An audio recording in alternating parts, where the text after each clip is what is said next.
आज हम उत्पत्ति के 39वें अध्याय का अध्ययन करेंगे।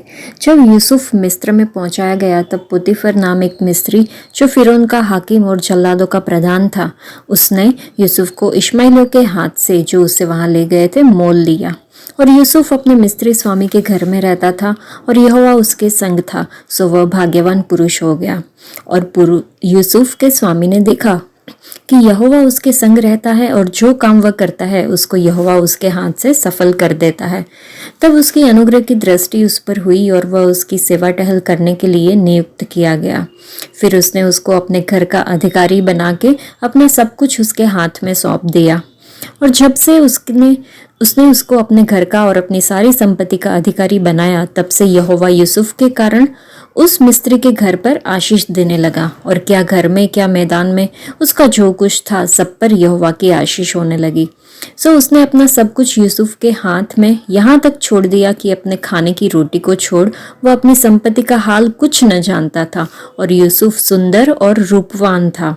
इन बातों के पश्चात ऐसा हुआ कि उसके स्वामी की पत्नी ने यूसुफ की ओर आंख लगाई और कहा, मेरे साथ सो। पर उसने अस्वीकार करते हुए अपने स्वामी की पत्नी से कहा, सुन, जो कुछ इस घर में है मेरे हाथ में है, उसे मेरे स्वामी कुछ नहीं जानता और उसने अपना सब कुछ मुझे मेरे हाथ में सौंप दिया है। इस घर में मुझसे बड़ा कोई नहीं और उसने तुझे छोड़ जो उसकी पत्नी है मुझसे कुछ नहीं रख छोड़ा। सो भला मैं ऐसी बड़ी दुष्टता करके परमेश्वर का अपराधी क्यों कर बनूं? और ऐसा हुआ कि वह प्रतिदिन यूसुफ से बातें करती रही, पर उसने उसकी न मानी कि उसके पास लेटे व उसके संग रहे। एक दिन क्या हुआ कि यूसुफ अपना काम करने के लिए घर में गया और घर के सेवकों में से कोई भी घर के अंदर न था। तब उस स्त्री ने उसका वस्त्र पकड़ के कहा, मेरे साथ सो। पर वह अपना वस्त्र उसके हाथ में छोड़कर भागा और बाहर निकल गया। यह देखकर कि वह अपना वस्त्र मेरे हाथ में छोड़कर बाहर भाग गया, उसने स्त्री ने अपने घर के सेवकों को बुलाकर कहा, देखो, वह एक इब्री मनुष्य को हमारा तिरस्कार करने के लिए हमारे पास ले आया है। वह तो मेरे साथ सोने के मतलब से मेरे पास अंदर आया था और मैं ऊंचे स्वर से चिल्ला उठी और मेरी बड़ी चिल्लाहट सुनकर वह अपना वस्त्र मेरे पास छोड़कर भागा और बाहर निकल गया। और वह उसका वस्त्र उसके स्वामी के घर आने तक अपने पास रखी रही। तब उसने उससे इस प्रकार की बातें कही कि वह इब्री दास जिसको तू हमारे पास ले आया है, सो मुझसे हंसी करने के लिए मेरे पास आया था और जब मैं ऊंचे स्वर से चिल्ला उठी तब वह अपना वस्त्र मेरे पास छोड़कर बाहर भाग गया। अपनी पत्नी की ये बातें सुनकर कि तेरे दास ने मुझसे ऐसा ऐसा काम किया, यूसुफ के स्वामी का कोप भड़क उठा और यूसुफ के स्वामी ने उसको पकड़कर बंदीगृह में, जहां राजा के कैदी बंद थे, डलवा दिया। सो वह उस बंदीगृह में रहने लगा। पर यहोवा यूसुफ के संग संग रहा और उस पर करुणा की और बंदीगृह के दरोगा के अनुग्रह की दृष्टि उस पर हुई। सो बंदीगृह के दरोगा ने उन सब बंधुओं को जो कारागार में थे यूसुफ के हाथ में सौंप दिया और जो जो काम वे वहां करते थे वह उसकी आज्ञा से होता था। बंदीगृह के दरोगा के वश में जो कुछ था, क्योंकि उसमें से उसको कोई भी वस्तु देखनी न पड़ती थी, इसलिए कि यहोवा यूसुफ के साथ था और जो कुछ वह करता था यहोवा उसको उसमें सफलता देता था। इस कहानी में हम गौर से देखें तो यूसुफ जिसे मिस्र की गुलामी में बेच दिया गया था, उसके जीवन में परमेश्वर की उपस्थिति के कारण जल्दी उसने अपने स्वामी पोतीपर को अपने पक्ष में ले लिया। पोतीपर ने अपना पूरा घर यूसुफ को सौंप दिया। बाद में हमने देखा कि पोतीपर की पत्नी द्वारा बार बार प्रस्ताव रखे जाने के बावजूद यूसुफ ने अपनी ईमानदारी बनाए रखी और अपने स्वामी को धोखा देने और परमेश्वर के खिलाफ पाप करने से इनकार कर दिया। उसके बाद हमने देखा कि जब यूसुफ ने उसकी प्रगति का विरोध करना जारी रखा तो पोतीपर की पत्नी ने सबूत के तौर पर उसके कपड़े का इस्तेमाल करते हुए उस पर झूठा आरोप लगाया। इससे यूसुफ को उसकी बेगुनाही के बावजूद भी कारावास की सजा हुई। उसके बाद हमने पढ़ा कि यहाँ तक कि जेल में भी यहोवा यूसुफ के साथ था और उसे जेल वार्डन का अनुग्रह प्रदान कर रहा था। पोतीपर के घर की तरह यूसुफ को जेल के सभी कैदियों और सभी मामलों का प्रभारी बना दिया गया। यह अध्याय जो है वो यूसुफ की गुलामी में बेचे जाने से लेकर मिस्र में एक भरोसेमंद नौकर बनने तक की यात्रा की पड़ताल करता है, लेकिन उस पर झूठा आरोप लगाया गया और जेल में डाल दिया गया। प्रतिकूल परिस्थितियों के बावजूद यूसुफ की सत्यनिष्ठा और परमेश्वर की कृपा उसे अपने दायरे में भी एक अच्छी स्थिति तक ले जाती है। यहोवा यूसुफ के संग था और उस पर दया की। यहोवा उसके संग था और यहोवा उसे सब कामों में सफल कर रहा था। यूसुफ का प्रारंभिक जीवन हमें पता है कि इतना कठिन नहीं था। उसके धनी माता पिता उस पर बहुत ही स्नेह करते थे, विशेष करके उसके पिता उसको बहुत प्यार करते थे।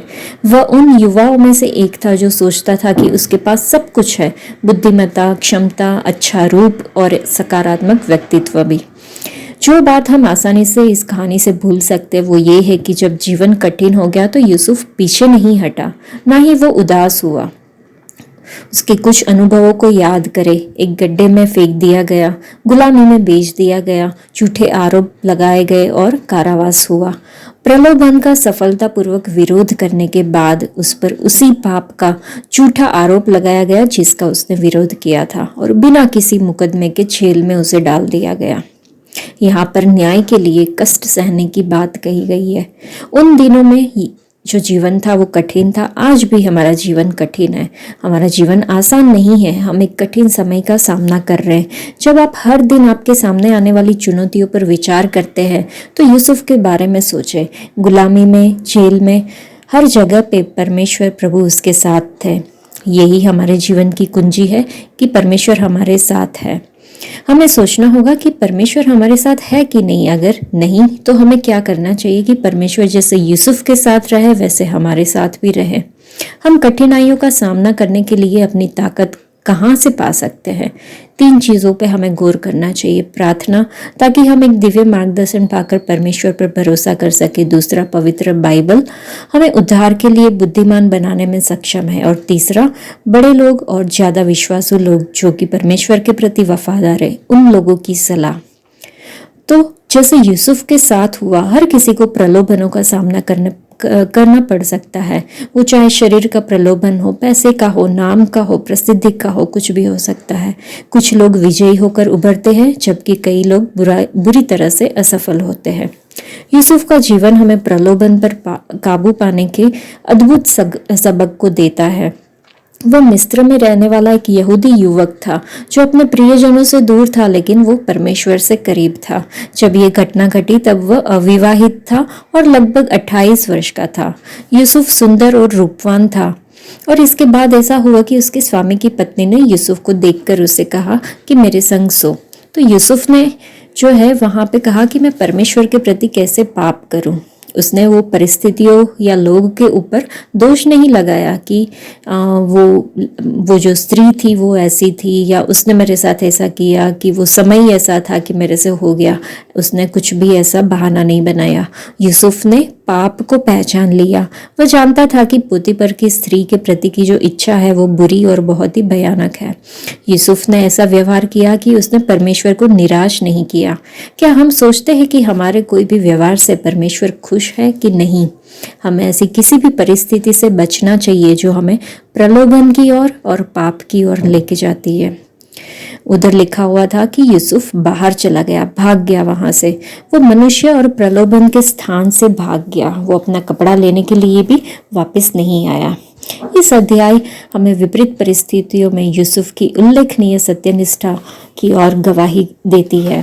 अन्यायपूर्ण आरोप लगाए जाने और कैद में डालने जाने के बाद भी यूसुफ का परमेश्वर के प्रति अटूट विश्वास और उसकी नैतिक ताकत उसे सबसे खराब परिस्थितियों में भी सामर्थ्य पाने में सक्षम बनाती है। यह हमें सिखाता है कि परमेश्वर का विधान तब भी मौजूद है जब हम कुछ भी बड़ा देख नहीं सकते हैं। तो हमें भी प्रार्थना करनी होगी कि हे परमेश्वर, हमारे जीवन में सभी प्रलोभनों पर काबू पाने के लिए हमारी मदद करे और कभी भी हम आपके विरुद्ध पाप ना करें, ऐसी हमें बुद्धि दे। आज के लिए इतना ही। परमेश्वर आप सबको आशीष दे। धन्यवाद।